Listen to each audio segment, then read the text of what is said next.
சொல்லு.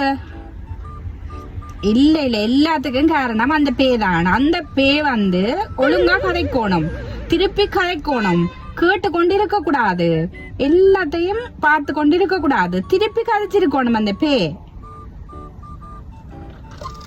அந்த பே வந்து எல்லாம் ஒழுங்கா கதைக்குமா இருந்தா, இல்லாத ஒழுங்கா அதை திருப்பி அதை 2 பதில் சொல்லி இருந்துச்சுன்னா அந்த பே ஒரு பிரச்சனையும் வந்திருக்கு. அது என்ன சொல்ற நீ?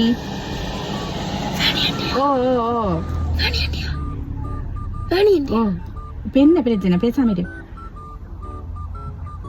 அதான் அந்த பேல தானே எல்லா பிரச்சனை. அந்த பேதானே எல்லாத்துக்கும் காரணம். அந்த பே கேட்டு கொண்டு இருந்திருக்கு என்ன எல்லாத்தையும். அம்மா இந்த பே யாரு? நான் தான், வேறு யார்? நீங்க பே. அம்மா நீங்க கலக்கிட்டீங்களம்மா, கலக்கிட்டீங்க. Listen to me. ஒரு வாரம் நீ வெண்ட பிரச்சனை முடிச்சிட்டு வாரேன். என்ன போனா பிரச்சனை? நீங்க இப்ப கலக்கிட்டீங்களம்மா. நீங்க கோல்டன் போர்ட் உங்களுக்கு தான் வரும், உங்களுக்கு தான்.